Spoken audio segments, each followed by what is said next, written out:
George of the jungle, strong as he can be. Watch out for that tree. George of the jungle lives a life that's free. Watch out for that tree. When he gets in a scrape, he makes his escape with the help of his friend, an 8-day-day.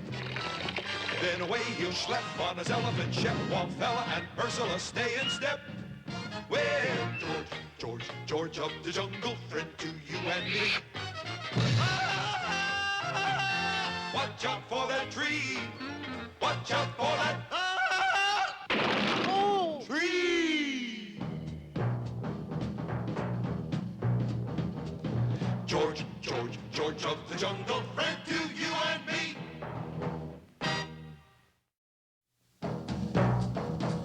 George of the jungle, strong as he can be. Watch out for that tree. When he gets in a scrape, he makes his escape with the help of his friend, an 8-day-day. Then away he'll schlep on his elephant ship, while Fella and Ursula stay in step. Well, George of the jungle, friend to you and me. Watch out for that tree.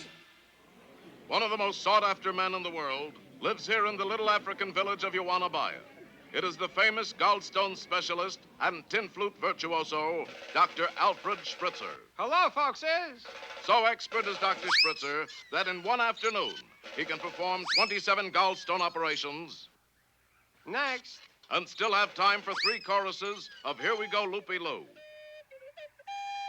For his good works, he has been decorated by the heads of many governments. And so, Dr. Spritzer, in conferring this award on you, I have one last thing to say. What's that, Your Majesty? I've got this funny pain right in through here. Small wonder, then, that the world was shocked to hear that on his way back to Uwanabaya, Dr. Spritzer's plane had crashed on Gonna Take a Peek. What crashed? My plane is flying straight and level. Let that be a lesson, Doctor. Never monkey around with a narrator. Dr. Spritzer must be found, George. I need a man who knows every foot of Mbwibwi province. Commissioner, come to right fella. Do you know every foot of the province, George? Sure. They're elephant foot, lion foot, antelope foot, Hoof! Gesundheit, leopard foot, out. Out! And George hastily set out on his most dangerous assignment, scaling lofty Gonna Take a Peek. George, was it necessary to bring faithful Shep along? George need big-nosed doggy to track down lost doctor. Sooner or later, you must face facts, George. Shep is more of the pachyderm persuasion. Package. He's an elephant. Shep, doggy. Watch. Jump over stick, Shep. Nice try, boy. But as our friends struggled upward, a pair of beady eyes was watching them through a sinister-looking mask. Then the mysterious figure pried loose a giant boulder and sent it hurtling down the path toward them. But the sharp-eyed jungle lord spotted it and uttered his warning cry.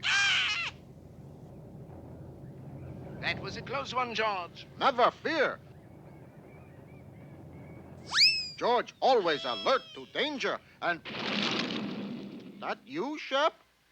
Undaunted, our friends continued on, led by faithful Shep and his sensitive snoot. But their mysterious assailant was still present and sprinkling pepper on the trail ahead. No, Shep!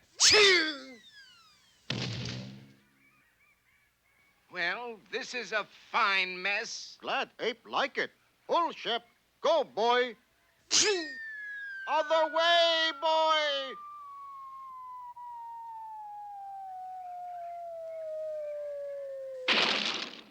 But it takes a lot to discourage men like George. However, at old Shaky Rope Bridge, a pair of cunning hands were setting fire to the cables in the middle. Look, bridge being burned by pair of Cunninghams. That's cunning hands. Whatever. We must cross before bridge burns. But that bridge will never hold faithful Shep, George. Ape right. George have to carry him. But, oh, never mind. Let's go. In a trice, Ape had scampered across the burning bridge. George followed more slowly, held back by Shep's enormous weight. Gotta cut down on those sweet fella. Then, right in the middle, Look out! but the mighty ape man held that span together until faithful Shep got across. Then he let go with his toes and lightly swung to safety. Almost. You think maybe somebody not want us to find Dr. Spritzer? Nonsense, George. Everybody wants us to bring back the you wanna buy a duck. Not quite everybody, for just ahead on the trail, that sinister figure was setting still another trap. George, what's that on the trail ahead? Not a head, not a hat. But as George picked it up, Mustn't jump up on people, Shep. This is Dr. Spritzer's hat, George. He can't be far away. sure enough, at that moment, our heroes heard. Come. Great juju! That creature has stolen the doctor's tin whistle, too. Uncoiling his rope of many crazy grasses, the ape man dropped it over the fanciful mask and tugged, revealing. Who else? Dr. Spritzer himself. How did you know it was me? Face not familiar, but George never forget a flute. But you'll never take me back. Never, never. Oop.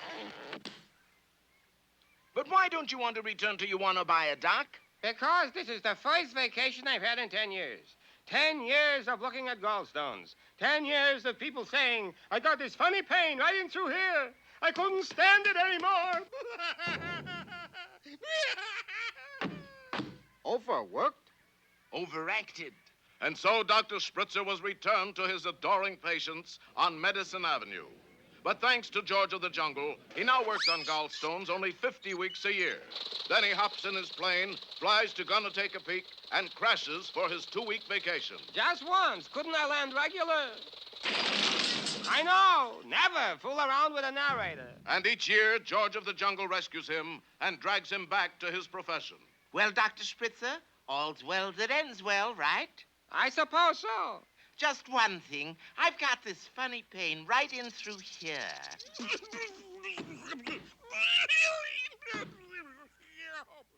What'd I say? When you find yourself in danger, when you're threatened by a stranger, when it looks like you will take a licking, there is someone waiting who will hurry up and rescue you. Just call for Super Chicken.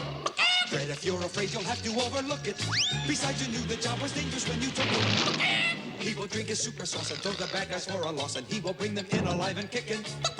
There is one thing you should learn when there is no one else to turn to. Call for Super Chicken. Call for Super Chicken.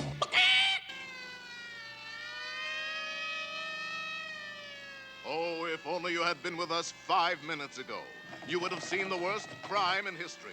As it is, you are only watching the police trying to catch the criminal. There are no clues as to who took the priceless art treasure, the Maltese duck. What kind of a fiend would steal a statue of a duck? This kind of fiend. Yes, it was I, the fat man. And now the duck is mine. May I say, sir, as a criminal, you are just Marvy. Thank you, Shingles. You thought of everything, sir. Yes, I even thought of Super Chicken. Super Chicken, sir? Yes, he is the one chicken who could get my duck. But I'll be ready for him when he comes. And that would be soon indeed, for the mighty chicken was on the case at that very moment. You think that the fat man stole the Maltese duck, Super Chicken? I'm positive, Fred. How do you know? I found these at the scene of the crime. What are they? 56 candy bar wrappers. So? So we know it wasn't the thin man. Over the fat man's estate, Super Chicken made his first move. Hang on, Fred. I'm going to land on the roof. But the eager chicken overshot his landing and... Oh, Super Chicken, at last we meet. Right, fat man. And you're under arrest for stealing the Maltese duck. Never. Though his hat and cape were shot to shreds, the bullets merely bounced off of Super Chicken's super body. If you really want to get him, you got to use a bigger gun, sir. At least 50 caliber. Please, Fred. Let him figure these things out for himself. But before Super Chicken could make his next move, The fat man grabbed the Maltese duck and escaped to the second floor. After him, Fred. They headed up the stairs and came to a large door at the top. Are you in there, fat man? No. Darn. If he's not in there, where could he be, Super Chicken? Let me think. If we go inside, we can sit down and think. Good idea. Opening the door, they found themselves face to face with the fat man and a fat cannon. Fat man, I thought you said you weren't in here. I detest the fibber. Never mind that. Goodbye, Super Chicken. Goodbye. He's not going anywhere. Huh? Watch. I guess he is at that. Bye, Super Chicken. The cannonball carried Super Chicken across town and into the bus terminal. 30 minutes later, he was back at the fat man's estate. Where's the fat man, Fred? He got away in his jet plane. What kept you? The crosstown traffic is fierce at this hour. After him. A short time later, the fat man landed his jet on mysterious Voodoo Island in the Caribbean. He went directly to a friendly neighborhood black magic store. Give me a Super Chicken voodoo doll. You want me to wrap it up, or do you want to stick pins in it right here? Oh, brilliant, sir. Yes, anything that happens to this doll happens to Super Chicken. Here he comes now.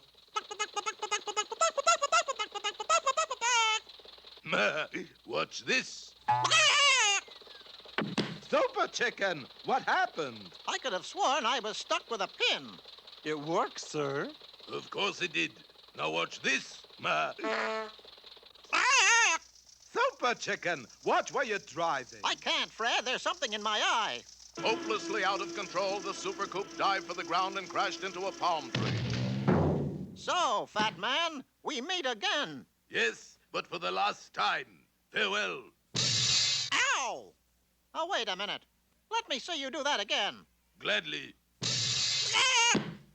I just don't understand how that works. I think I do, Fred. Let me try something. Ow! Did that hurt you, fat man?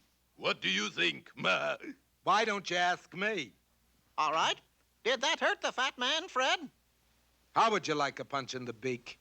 I've got it. That is a Super Chicken voodoo doll. Well, fat man, too, can do voodoo. You two do voodoo. I'm starting my vacation. Racing through the jungle, Super Chicken went to the nearest black magic store. Quick, give me a fat man voodoo doll. Right. Can I sell you a box of pins? No, I've got bigger plans than that. Taking the fat man doll, Super Chicken returned through the jungle. Two can play at that game, fat man. Take this. Ouch! Take this yourself. Oh, you want to play rough, eh? Anything you say, Super Chicken. With that, the two opponents flailed away at each other's dolls. Oh. Oh. 2,000 miles we traveled so he can play with dollies. But finally, the mighty bird unloosed his famous under-over-uppercut. No fair. I'm on vacation. The mighty chicken had done it again, and he headed for home to return the precious Maltese duck and placed the fat man in a thin jail. Another Super Chicken voodoo doll, sir? No, they were out of Super Chickens, so I got a Fred doll. Just a little something to pass the time on the flight home.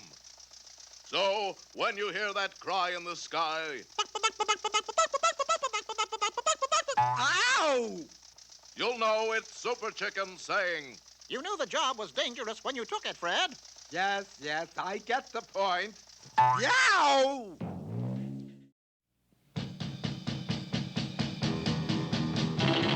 Tom Slick, let me tell you why he's the best of all good guys.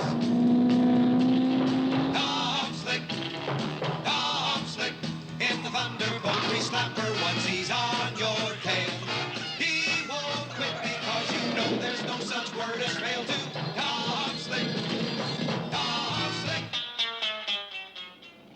It is the annual cross-country road race from Muncie, Indiana to Pittsburgh, PA. Our two finalists will compete for this magnificent trophy, known familiarly to the racing gentry as the Muncie to Pittsburgh Trophy. Here is the ever-popular speed jockey and Eagle Scout, Tom Slick. Yay! Approaching him is his opponent, that twisted evil genius and fussy eater, Baron Automatic. Boo! I have come to wish you good luck in today's race, Tom Slick. Why, that's very sporting of you, Baron. And to show you I mean it, I want you to have my very own monogrammed road map on heavy vellum paper, suitable for framing. Oh. And now, goodbye, Tom Slick. Quick, count your fingers, Tom boy. 2, 3, 4. Good heavens. Oh, there it is. Baron, have you really changed your evil ways? I didn't think so. That was a phony map, right? Correct, Clutcher. If Tom Slick follows that map, he will wind up in Glendale, California. Psheesh. A fate worse than death, Master. Why are you so mean to Tom Slick? Because I cannot stand his sportier than thou attitude. The cars are lining up for the start. Isn't the Baron facing in the wrong direction, Tom? According to this map, he is. Hot diggies, we got an edge for once. Fie, Gertie. I must warn him. Oh, Tom, you're all heart. And no head. Sir, you are facing in the wrong direction to go to Pittsburgh. Poor misguided soul just wouldn't listen. Are you hurt, Tom? Just a little tired, Marigold. Yes, I can see the tracks. And Tom Slick starts off in the opposite direction. Well, girls, we're off to Pittsburgh. What's so great about going to Pittsburgh? Well, for one thing, it gets you out of Muncie. I'll buy that.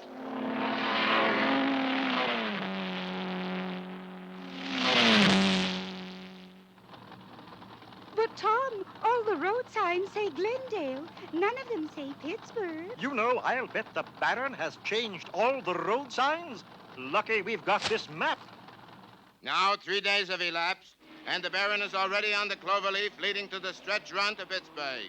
Rock almighty, Baron. A hitchhiker. Good. Why did you run over him? I don't know, Clutcher. I'm just happy, I guess. Meanwhile, in the boondocks of Arizona. Tom, I don't remember any deserts between Muncie and Pittsburgh. It's right there on the map, Marigold. See? The Ohio Desert. Then who are them fellas in the war paint? Duck girls, they must be the Cleveland Indians. But all was not peaches and cream for the Baron either. Master, we're going in circles on this cloverleaf intersection. That's bad news, Clutcher. And you know how I hate to get bad news. Sorry, Master. Yes, a fast-growing catalpa tree had obscured the Pittsburgh turnoff sign. The Baron seems doomed to follow that cloverleaf forever. But what about Tom? You can come out now, girls. I think we've outdistanced them. You mean those Cleveland Indians missed us completely? Yes, I think I've just driven my first no-hitter. And there's the state line just ahead. Pennsylvania? California. But it can't be. What does that sign say? Help keep our state green and golden. Bring money. That's California, all righty. Then the Baron's map is no good at all. It's suitable for framing. It is? It sure framed us. Hang on, girls. We may still have an outside chance. And ignoring the road, Tom sends the Thunderbolt grease slapper on a cross-country beeline for Pittsburgh. Why don't we call it quits, Tom? There's no such word as quit in racing, Marigold. Couldn't we make one up? But back at the cloverleaf, a sudden cold snap causes the catalpa leaves to fall, and Pittsburgh 10 miles at last. Poor Tom, he has to make it clear across the country. At this moment, Tom Slick is probably being inspected for fruit flies at the California state line. Then who is that coming up behind us? Oh, no matter. It's Tom Slick. Yay! Why don't we take the highway, Tom? Because it's 5 o'clock on Friday afternoon, Marigold.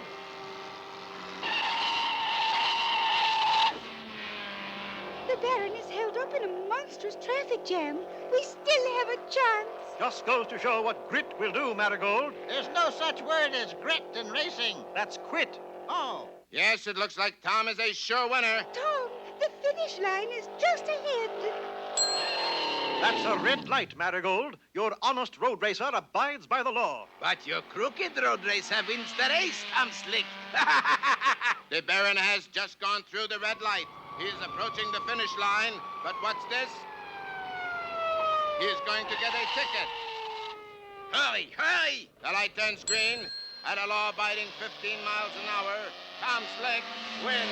Yay! Thanks, local police supporters, and thanks, Marigold and Gertie. Where is Gertie? The name is Automatic. Baron Automatic. B-A-R-O-N. B-A-R-O-N. How do you make a B?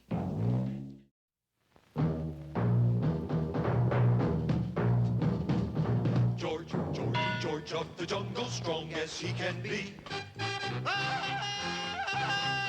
Watch out for that tree. George, George, George of the jungle lives a life that's free. Watch out for that tree. When he gets in the scrape, he makes his escape with the help of his friend, an 8-day-day. Then away he'll schlep on his elephant, Shep, Wallfella, and Ursula stay in step. Well, George, George, George of the jungle, friend to you and me. Watch out for that tree. Watch out for that tree. George, George, George of the jungle, friend to